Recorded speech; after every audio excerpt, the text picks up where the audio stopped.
La bonne info, c'est à la bonne heure sur GTV. Bonsoir à toutes et à tous. Merci de suivre l'actualité de ce jeudi 5 février 2026, dont voici les titres. Le président de la République, Bassirou Diomaye Diakhar Faye, a entamé sa tournée économique à Tambacounda. Il a visité le chantier de l'Université du Sénégal oriental avant de se rendre à la gare ferroviaire où il a réaffirmé la relance des travaux du chemin de fer Dakar-Tambacounda comme une priorité du nouveau régime. Nous en saurons un peu plus avec nos correspondants à Tambacounda. Le député Tahirou Sarr a annoncé le dépôt de 2 propositions de loi visant à criminaliser la vente de documents d'état civil et à interdire la vente du foncier aux étrangers. Le président du parti Jël Mom les nationalistes faisait face à la presse ce jeudi. Les détails dans cette édition.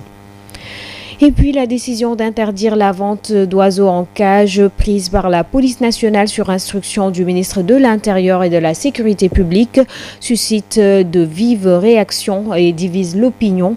Certains estiment que cette décision ne prend pas en compte les réalités socio-économiques du pays. Les détails dans ce journal que nous allons développer juste après ceci.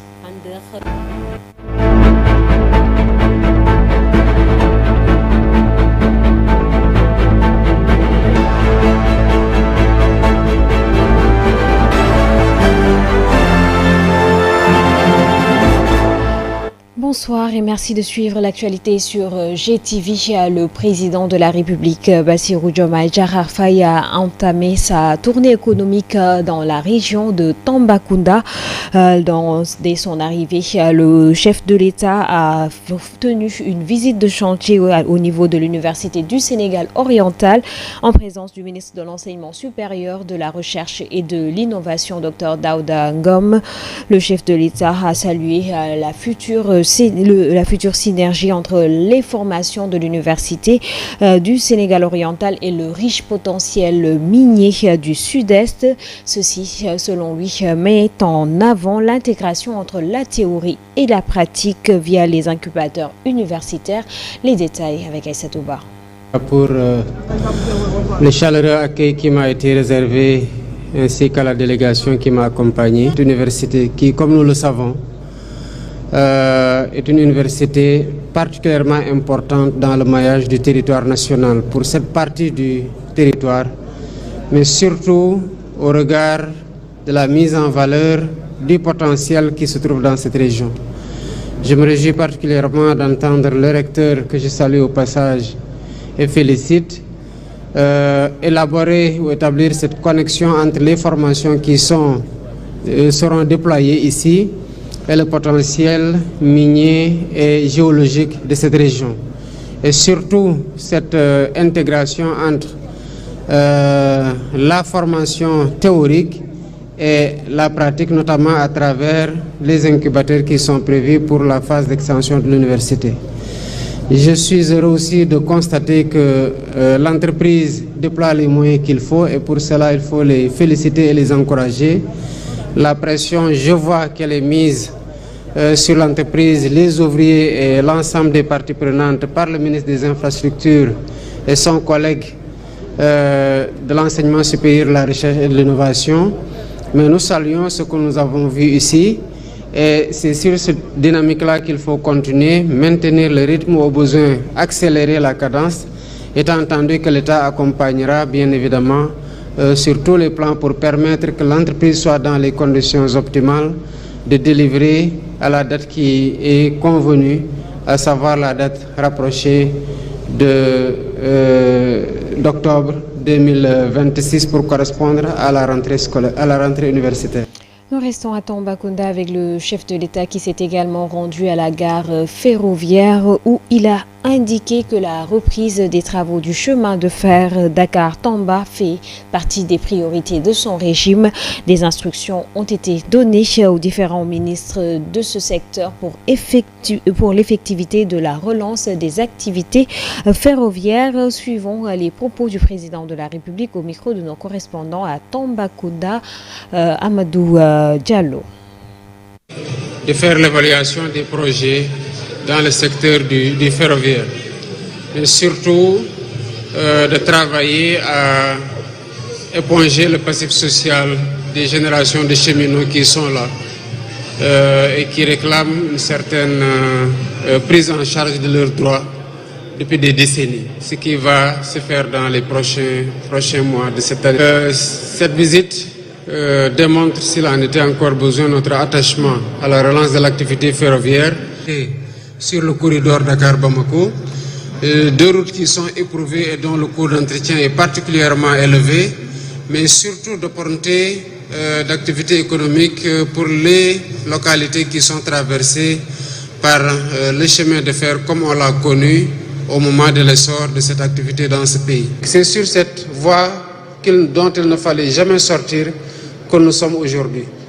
Et j'ai instruit au ministre des Infrastructures, mais aussi particulièrement au ministre des Transports terrestres aériens, de mettre au point de priorité absolue la relance de l'activité ferroviaire au Sénégal, notamment sur cette première voie. Étant entendu que l'ambition, c'est dans un premier temps de réhabiliter, de relancer l'activité ferroviaire, mais dans un deuxième temps, et c'est vraiment dans le moyen terme, c'est de construire une voie standard qui permettra de désenclaver toutes les localités traversées. Et ça, c'est un projet à l'échelle nationale.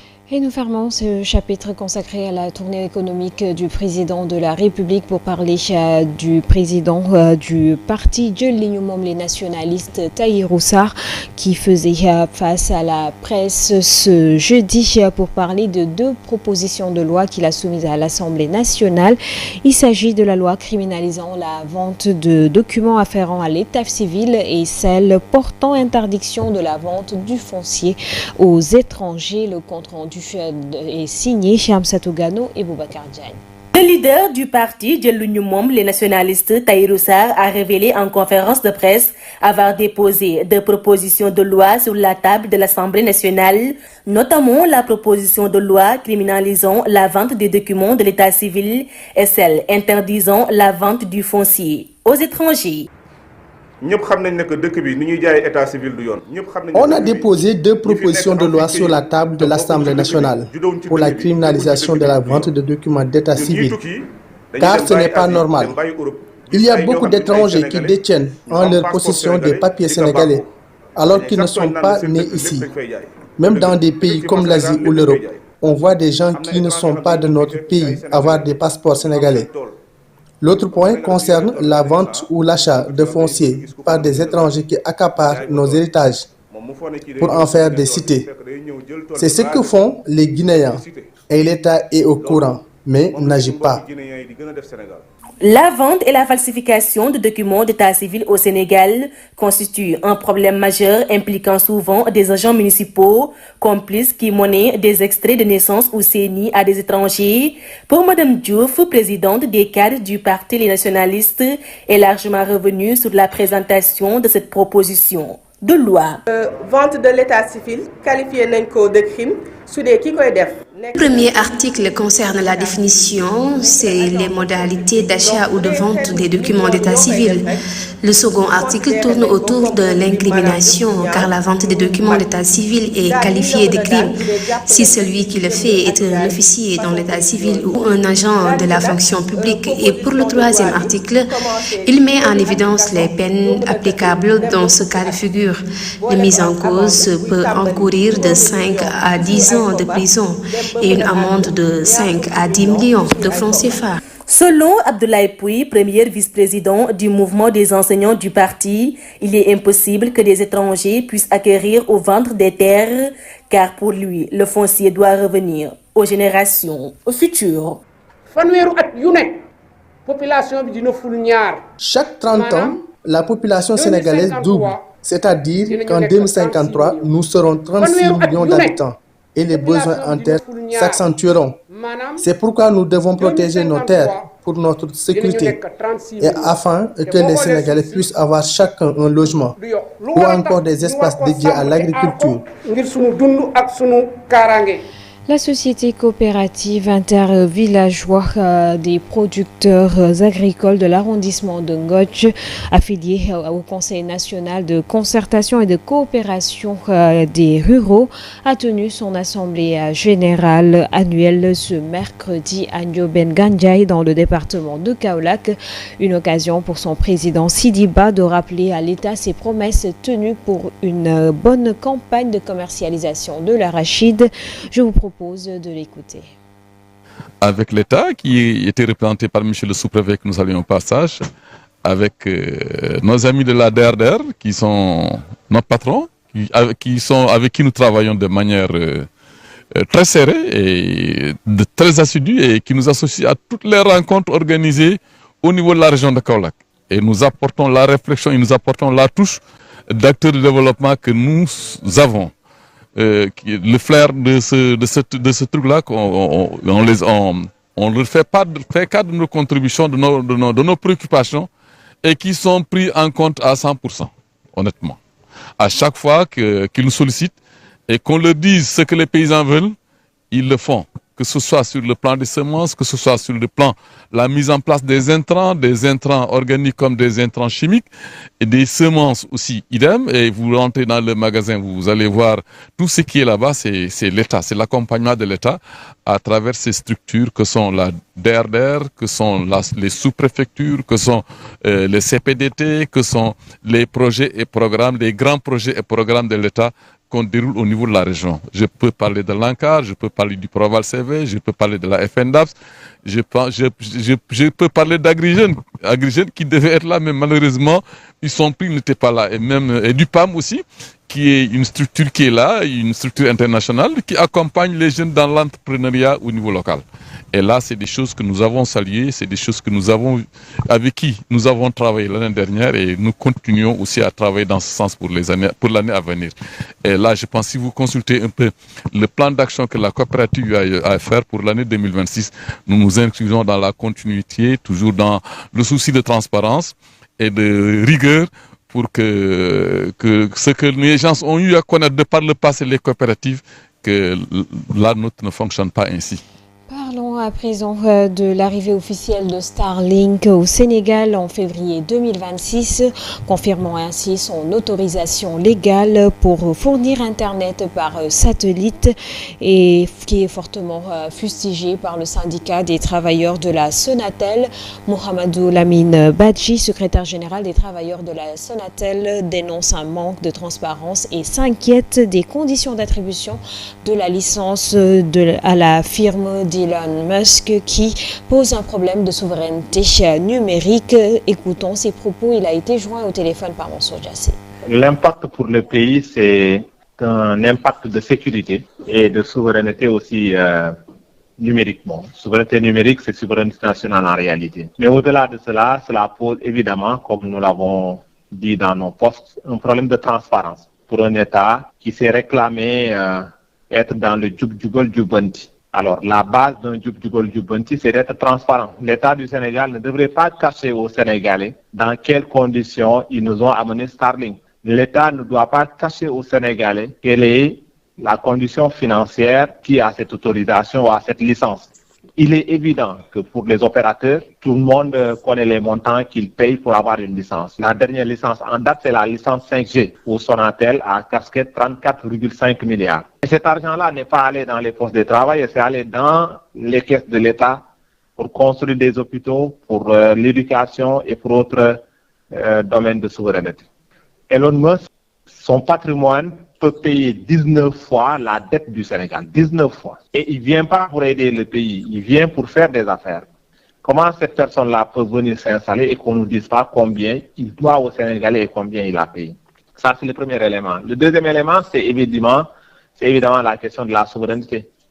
Aujourd'hui, on ne peut pas nous vendre un New Deal, alors que vous voyez aujourd'hui qu'on a des questions de sécurité, de cybersécurité avec la DAF, on l'avait avec la DGID, parce que simplement nous avons confié le stockage de nos données à des sociétés étrangères. Bon, je comprends que les gens aient des douleurs à nous reprocher du point de vue du prix, du point de vue de la qualité de service. Ça, si vous voyez, on ne commente pas sur ce sujet-là. On considère que nous devons être plus proche de nos travaux, de nos clients, essayer de satisfaire au mieux leurs besoins. Je vous l'annonçais en titre, la décision de la police nationale d'interdire la vente d'oiseaux en cage prise sur instruction du ministre de l'Intérieur de la Sécurité publique, Maître Mohamedou Bamba Cissé, qui suscite de vives réactions au sein de l'opinion. Si les autorités invoquent des considérations d'ordre public et de protection animale, cette mesure a suscité un débat sur le manque de concertation et la prise en compte des réalités socio-économiques et religieuses dans ce pays. Reportage signé Ndelenjai et Sauvignon. De l'Intérieur, Maître Bamba Cissé ordonne la police nationale du Sénégal de lancer des opérations de lutte contre la capture, la détention et la commercialisation illégale d'oiseaux sauvages. Une décision visant à mettre fin à la mise en cage abusive et à la maltraitance de ces animaux. Une décision contestée par ce vendeur, fils de Diallo Pitch, un homme rendu célèbre et riche grâce à la vente de ces oiseaux. Cette décision, c'est vraiment difficile et incompréhensible pour nous les vendeurs en gros et surtout aussi pour les jeunes qui vendent les oiseaux et qui sont des ambulants. Ça sera très très difficile pour eux et c'est pour leur gagne-pain. Ça fait très très longtemps que nous vendons les oiseaux. Depuis le temps Senghor, nous vendons ces oiseaux-là et que personne ne l'a interdit. Mais cette fois-ci, si cette décision est prise et que ça soit confirmé, ça sera très très difficile pour nous. Cette dame, Koumba Diallo, exerçant ce métier depuis presque 13 ans, estime que c'est un business rentable pour elle. Cette décision va beaucoup impacter leur business. Cette décision prise par le gouvernement ne nous arrange pas, c'est-à-dire de nous priver de notre activité qui est la vente des oiseaux. C'est notre gagne-pain et c'est notre seul et unique travail. C'est à cause de cette activité que nous réussissons aujourd'hui à régler nos problèmes familiaux. Donc on ne peut pas accepter que quelqu'un veut nous en priver. Donc celui qui prendra la décision ou bien qui va nous interdire de continuer cette vente, c'est-à-dire que notre activité, on fera face. On est vraiment prêt à le faire. Ce Sénégalais soutient que le ministre doit laisser ces jeunes continuer leur travail. Je pense que le ministre de l'Intérieur ne doit pas interdire la vente des oiseaux. Les oiseaux sont bien pris en charge. Il y a des caisses, on les met dedans et il y a de la nourriture là-dedans. Donc ils sont très bien traités. Et les Sénégalais achètent les oiseaux, ils le laissent. Donc les Sénégalais, ils voient leur compte. Les vendeurs aussi, ils voient leur compte. Ces oiseaux ont aussi un côté mystique dans l'imagination populaire. D'ailleurs, certains n'hésitent pas à les acheter pour juste les libérer de leur captivité, espérant attirer ainsi la grâce. Et l'international en bref, le président du Nigeria a ordonné le déploiement de l'armée dans une zone du centre-ouest où une attaque a fait au moins 162 morts mardi et a accusé les djihadistes de Boko Haram d'en être les responsables.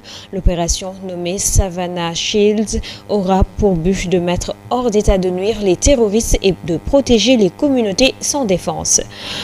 Plus de 100 000 personnes ont été évacuées depuis le 30 janvier 2026 dans le nord-ouest du Maroc, surtout par précaution en raison des précipitations exceptionnelles qui ont conduit les autorités à placer plusieurs provinces en alerte météorologique, a annoncé en tout cas le 4 février le ministère de l'Intérieur. Parmi les zones touchées, celle de Ksar El-Kébir, stratégique pour l'approvisionnement de Tanger.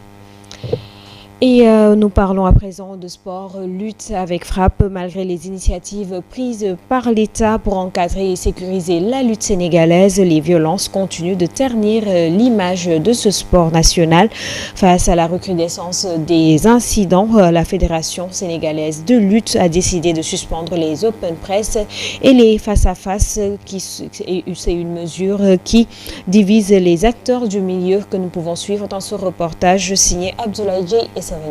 La lutte sénégalaise, patrimoine culturel et sportif du Sénégal, traverse une période trouble en dépit des efforts déployés par l'État pour lutter contre les violences. Les débordements restent fréquents, face-to-face, sous tension, open press ou le incident lors des combats. Les scènes de violence se multiplient et inquiètent.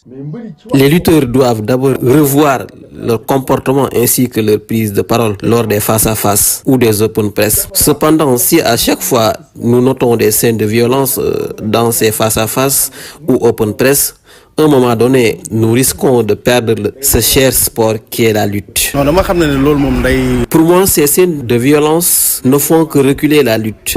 Alors que nous devons la préserver, c'est notre culture. Ce qu'il faut prôner, c'est la non-violence. Ces actes sont largement déplorés par les acteurs de la lutte qui estiment que les mesures actuelles peinent à produire les effets escomptés. Dans ce contexte, la Fédération sénégalaise de lutte a pris une décision forte, mettre en pause les open press et les face-to-face souvent pointés du doigt comme des moments à haut risque. Une mesure qui ne fait pas l'unanimité si certains y voient une nécessité pour apaiser les climats. D'autres acteurs du milieu estiment que cette décision pourrait nuire à la promotion des combats et à l'engouement populaire autour de la lutte. Cette fédération va nous coûter cher, nous les lutteurs. Peut-être que cela arrange les ténors, mais pas nous les petits lutteurs. Je souhaite que nous continuions les open press et les face-à-face, car cela fait partie de la lutte. Déjà, c'est à travers ces rencontres que nous pouvons vendre les combats. Toutefois, la fédération et les acteurs appellent à la responsabilité collective. Lutteurs, supporters et communicateurs sont invités à faire preuve de vigilance, de retenue et de fair play afin de préserver l'héritage de la lutte sénégalaise et de redorer l'image de ce sport cher aux Sénégalais. Je demande à ceux qui communiquent dans la lutte d'aller revoir des textes et de les apprendre pour ne pas se tromper souvent. Je pense que le rôle de la fédération est d'accompagner les acteurs, surtout les promoteurs et les lutteurs. Mais il faut aussi que les bénéficiaires revoient leur comportement, que ce soit les lutteurs ou les supporters. La balle est désormais dans le camp de tous les acteurs. Et nous arrivons au terme de cette édition. Merci de l'avoir suivi. Excellente suite de programmes en compagnie de GTV. Bonsoir.